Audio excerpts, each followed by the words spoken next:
Rafah crossing between the Gaza Strip and Egypt for the limited passage of Gaza residents in line with the ceasefire agreement. The crossing, which is part of a pilot phase, was opened under the coordination of Israel's coordinator of government activities in the territories, the European Union Border Assistance Mission, Egypt, and other relevant stakeholders. COGAT explained that the initial operation of the crossing is a step toward fully opening it, with preparations underway to ensure the crossing's readiness for future use. Passage for Gaza residents in both directions will begin once these preparations are completed. Ambulances and aid trucks have been seen at the Rafah crossing, which is expected to play a crucial role in providing humanitarian aid to Gaza. Alright, viewers, latest updates now coming in. The Rafah border with Egypt to open partially now. These are the latest updates that are coming from the front line in Gaza. In fact, let's give you more details of the latest that is now coming in. Rafah crossing has opened in limited capacity as Israel has killed dozens in Gaza. In one of the bloodiest days since October ceasefire took hold, at least 31 Palestinians, which include 6 children, were killed in multiple Israeli air raids on northern and southern Gaza as per reports. And now Israel has reopened the Rafah border between Gaza and Egypt after nearly 2 years on a trial basis to test security screening, as thousands of sick and wounded Palestinians are seeking urgent medical care abroad.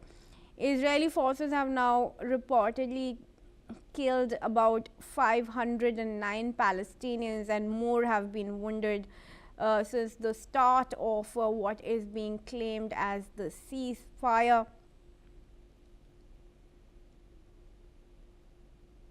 An estimated 1,139 people were killed in Israel during the Hamas-led October 7 attacks, with about 250 taken captive. Ambulances are standing at the Egyptian side of the Rafah border crossing to take the Palestinians requiring urgent medical attention.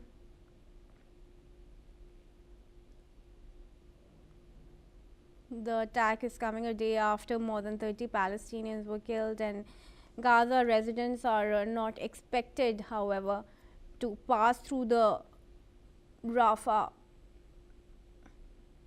corridor today.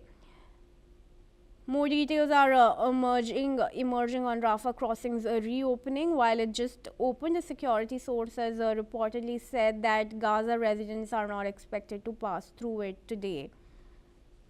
Joining me now in this discussion is retired Major General Sudhakar Ji, who is a senior strategic and international affairs expert, joins us from Jaipur.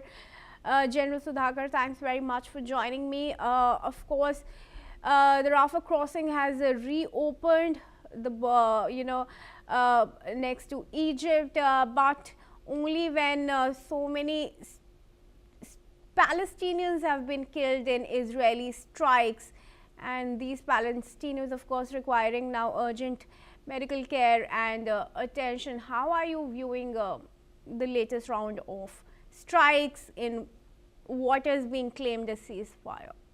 Certainly the strikes are not welcome at all, because on the face of assurance of a ceasefire, if the strikes continue unabated, then perhaps I am very sure that we are not heading in the right direction as far as the peace proposal is concerned. As regards Rafah crossing opening up for humanitarian assistance, this has to be given a push from collectively by the world body and must be kept open as far as possible, because that is the criticality and the need of the hour. Back to you, Kriti. All right, and how do you see the Gaza ceasefire round shaping up? Now, of course, all formalities of the previous round have been completed. The Israel and Gaza and Hamas, they're all headed for round two. Do you think the implementation will be as smooth, or there are still significant challenges? No, Kriti, this is a legacy. It's a historical problem which has been going on for several years, right since 1948, 49.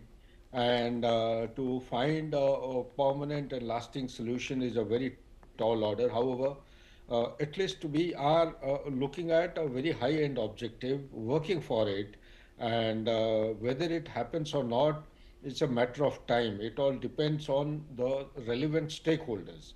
And in the instant case, I feel that the Palestinians have not been given their share of hearing while formulating the peace plan.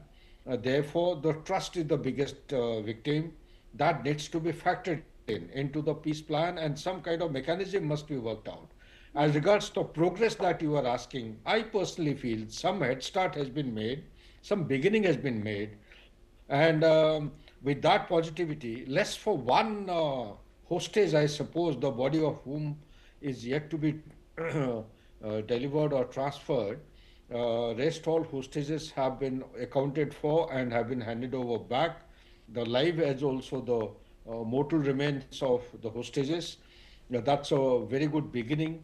As regards the withdrawal of the Israelis, that's a very tall order. As per my input, I am given to understand they continue to occupy Gaza, more or less almost about 75%. I hope it is not true, but the inputs are coming to that extent. That's not a very healthy sign. They have to fall back their own side of the yellow line. And third and most important thing is the Hamas disarming. Under these circumstances, I don't visualize Hamas would be laying down their arms, because laying down of arms would demand the fundamental requirements of first and foremost thing is the guarantee of their safety and security. Yeah. That can happen provided the long-term objective of Palestinians are addressed. The long-term objective of Palestinians is the two-nation theory, which neither Israel nor US are showing their hands, or they're coming out clear on that matter. That continues to be a strategic ambiguity. What are the Palestinians heading for? Are they going to be shifted from wherever they are to a new location, new country, or they will have a two-nation theory? The moot question needs to be answered. Now, Palestinians have been seeking this reopening of the Rafah crossing with Egypt for a long time now. Israel has reopened it now, but with the condition that it is on trial basis, and they will be looking out for security screenings.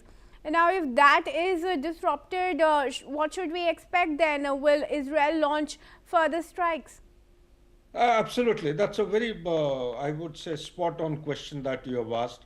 You see, Egypt, right from the beginning, has been absolutely averse to Palestinians coming to their side, and therefore they have been blocking this particular passage, or the pathway, the opening. They have to be taken on board, whether by coercion or by cajoling. Some kind of dialogue has to go in with the Egyptians, and because there is no other opening through which the humanitarian assistance can come in. Rest all openings, they are either dominated by the Israelis or the Hamas are occupying. So it's very difficult. Rafah's crossing is the only one. To me, it appears that it is the viable one. Dialogue and consultation and mutual engagement is the only way forward. I don't see anything else is going to work. Back to you, Kriti. All right, Sudhakarji, thanks then very much for joining me. And we move on. Now, mobile services have been jammed and security personnel patrol on the